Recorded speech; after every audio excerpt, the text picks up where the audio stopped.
when you can have the smooth. Crown have always made painting easier for you. The Crown Colour Planner makes colour coordination simple. Crown Advanced and Solo are one-coat paints. They help you to get the job done faster, while still giving you a perfect finish. And Crown have created a paint that's more than just washable, but mark-resistant. Pristine Special Barrier means that even permanent marker pen can be cleaned away. Crown. A little help when you need it most. Do you or your company have what it takes to win a Meridian Business Award? If you run or work for a firm that'll make others sit up and take notice, you could win the Meridian Business Excellence Award. Perhaps you have the qualities to become the first Meridian Businesswoman of the Year. Or if you're under 30 and achieving business success, then you could be our Young Entrepreneur of 1996. Write or phone for an application form today and get the recognition you deserve.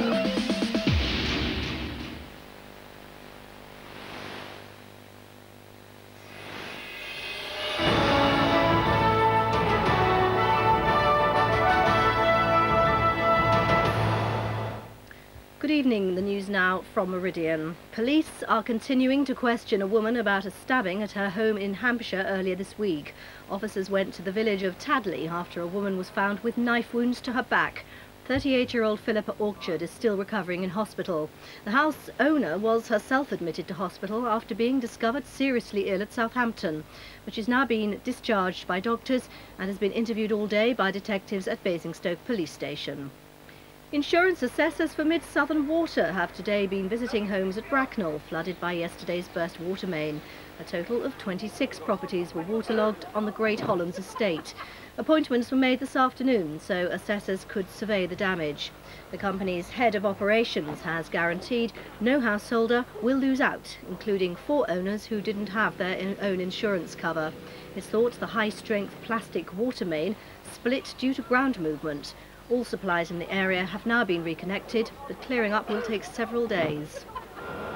Nearly £500,000 is to be cut from the budget of Berkshire Fire and Rescue Service next year. The news has been announced in the service's annual report.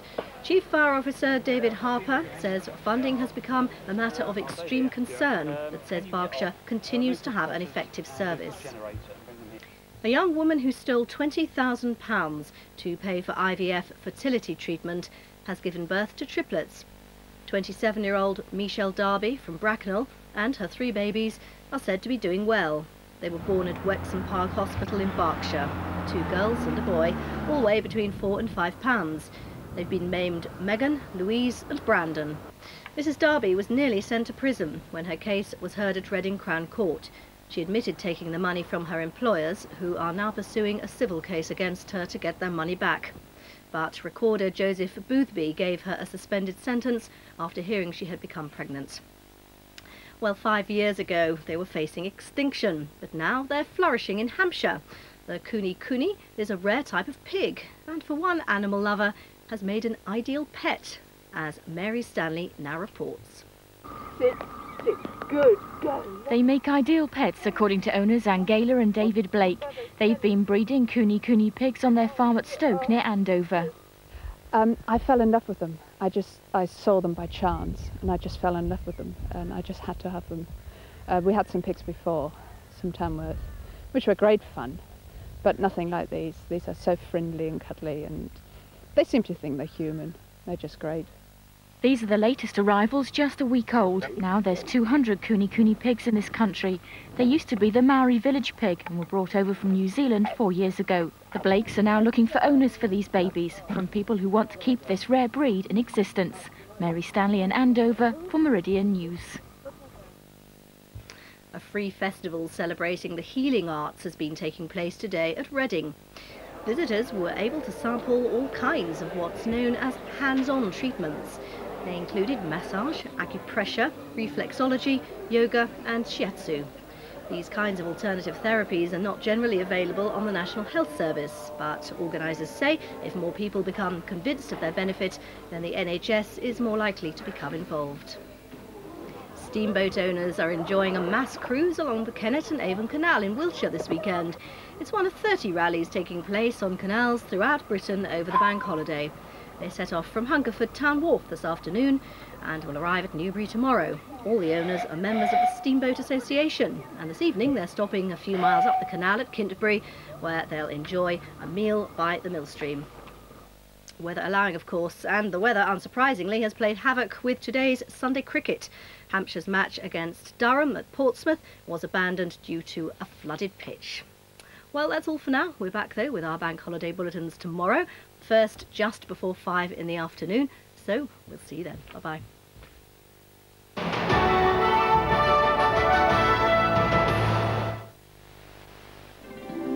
Meridian weather with Stena Line ferries. New horizons every day. Now look at the weather. Staying cloudy overnight with further rain and drizzle. Temperatures will fall to 10 Celsius. Bank holiday Monday will begin cloudy and wet, but this will give way to leave a bright afternoon with sunny intervals. Top temperature 17 degrees.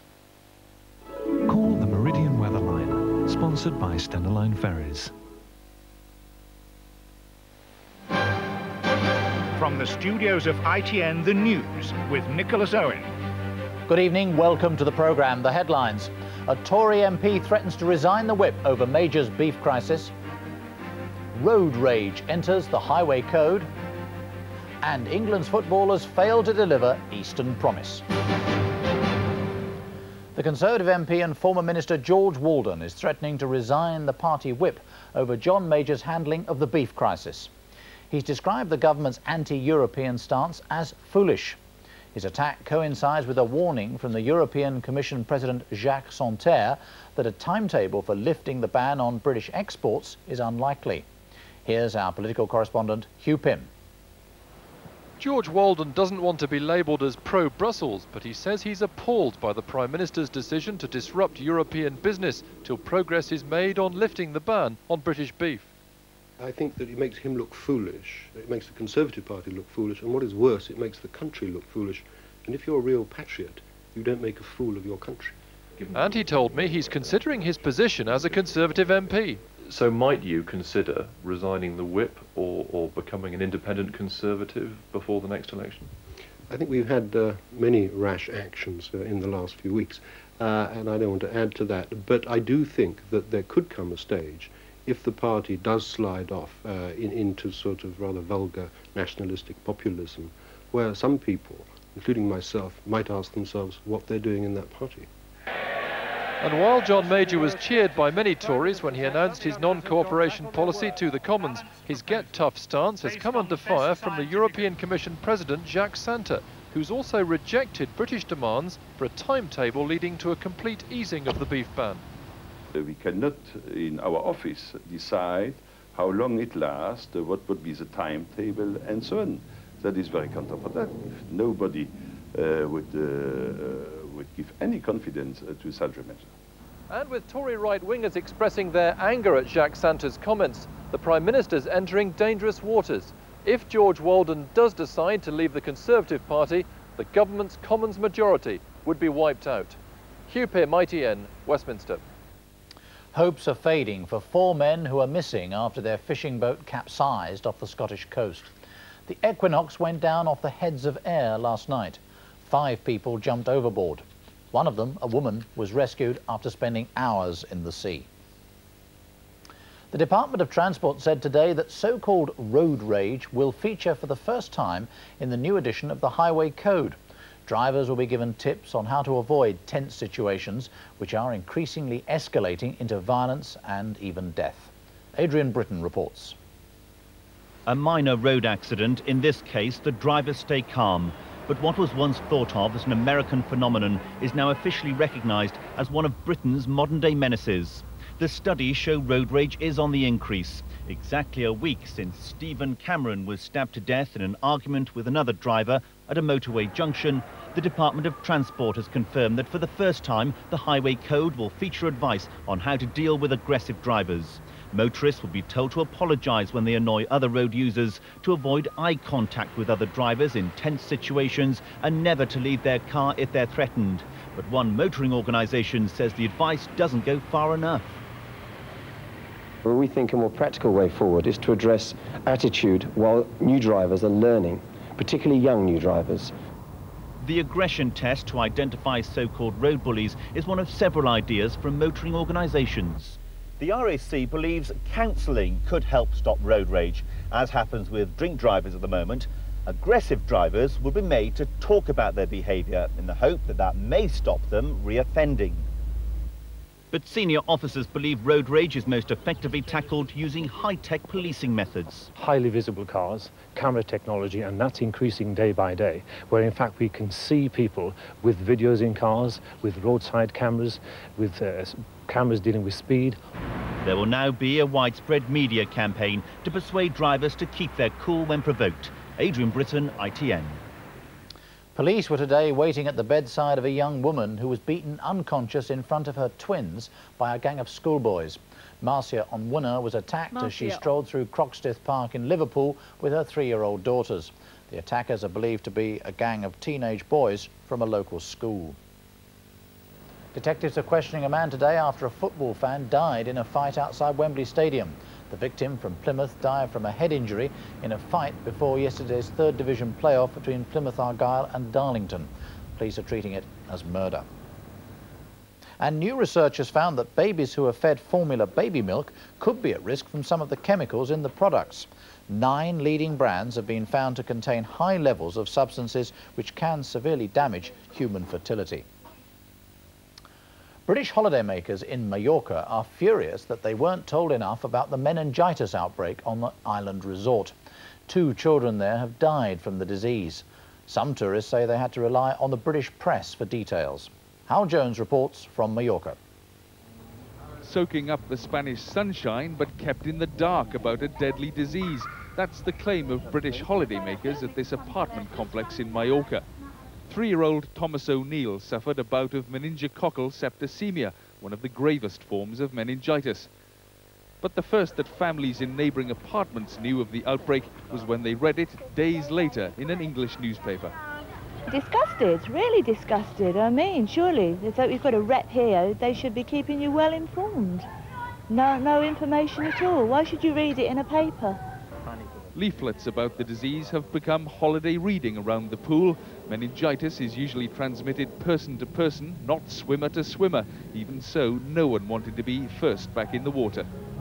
It's like a scene from Jaws or something, everybody waiting for somebody else to go in first. Hospital treatment is helping Thomas O'Neill back to health, but another victim is making slower progress. 5-year-old Michaela Leyland is likely to stay in the intensive care unit here at Palmer's main hospital for at least another 24 hours. Privately, Spanish authorities are insisting that both British children had their infections before they arrived in Mallorca. Each day brings yet more arrivals. The health department says it is safe to travel to Mallorca. As long as he's all right, we shall be all right. Young and old, they're hoping for a happy, healthy holiday. Howell Jones, ITN, Palmer. Israel's political leaders battled it out in a debate due to be televised later today, just 3 days before the country's general election. In the debate, the Prime Minister Shimon Peres pledged to work for peace. But his right-wing challenger, Benjamin Netanyahu, said Mr. Peres had risked Israel's security. 21 parties are vying for seats in Israel's 120-seat parliament. Democracy campaigners in Burma pledged today to continue their struggle despite widespread arrests by the country's military rulers. The Nobel Prize winner Aung San Suu Kyi, who leads the opposition, told supporters they mustn't give in to the military's bullying. Here's our Asia correspondent Mark Austin. For Aung San Suu Kyi, this was a bold move, a defiant stand in the face of the mass arrest of most of the leading members of her Democracy Party. The opening of the Congress was preceded by a speech to some 5,000 supporters who gathered in the rain outside her home. Her party won more than 80% of the seats in polls 6 years ago, a result never recognized by the military. But Aung San Suu Kyi told the crowd, now is the time to step up the fight. Whatever happens, the results of the elections of 1990 remain valid, and the results will remain valid until such time as the elected representatives have met and decided on a term of office for themselves. That is in accordance with democratic practice. The arrests have handed Aung San Suu Kyi a public relations coup. It's earned the military junta worldwide condemnation, and now they must either re-arrest her or risk seeing the fight for democracy gather momentum. 8 years ago, hundreds were killed in a brutal crackdown, and the authorities, eager to win friends abroad, will be desperate to avoid a repeat. Mark Austin, ITN. Cricket, India have made 236 for 4 in the third one-day test at Old Trafford. A superb unbeaten 73 from Indian captain Azharuddin helped the tourists recover from a slow start. England's second innings has been delayed by rain. Football, Bradford have won promotion to the First Division by beating Notts County 2-0 in today's playoff at Wembley. And England played a disappointing final warm-up match against a Hong Kong side today before manager Terry Venables announces his Euro 96 squad. It should have been goals galore, but instead it was just 1-0. Les Ferdinand scored England's only goal. Gareth Furby reports on a lacklustre performance. Against an invited team of golden oldies, this was England's chance to shine, but their play was about as colourful as their grey strip. In the opening seconds of the game, England's defence was nearly caught out. The breakthrough only coming in the 34th minute. A chip from Sheringham finished off by Les Ferdinand. But early in the second half, it seemed the Hong Kong side was making all the running. England only saved by goalkeeper David Seaman. The match may have been billed as shooting practice, but England were stopped again and again. In the closing minutes, they seemed to improve. But it was hardly convincing, some fans even booing. England will have to do better in Euro 96. Gareth Furby, ITN. I'm back with our main news at 10:10. Goodbye.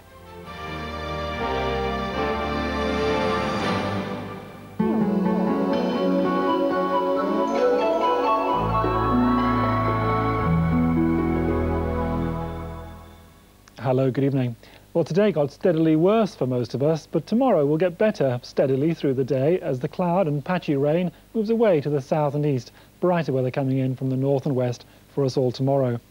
But for the rest of this evening and tonight, a cloudy night for most of us. Further outbreaks of rain and drizzle, heaviest and most persistent up in the north and west there, but no frost tonight, as you can see. A relatively mild night, but windy in the south. And then tomorrow, well, much of England and Wales gets off to a grey and drizzly start, but brighter weather already across Scotland and Northern Ireland, and that will move south and east through in the day, so even the southeastern corner will brighten up by the end of the afternoon. Top temperatures, 16, but colder on the east coast. Here's a summary. Sponsored by PowerGen, generating electricity, whatever the weather. Who's in for a surprise tonight? You never know, it could be you. Surprise, surprise is next. Getting too close for comfort. This isn't a wind-up, is it, Catherine? Get these people banged up before they kill someone. Who said I shot him? Don't you lie to me again! I don't want you to think I'm playing games with you.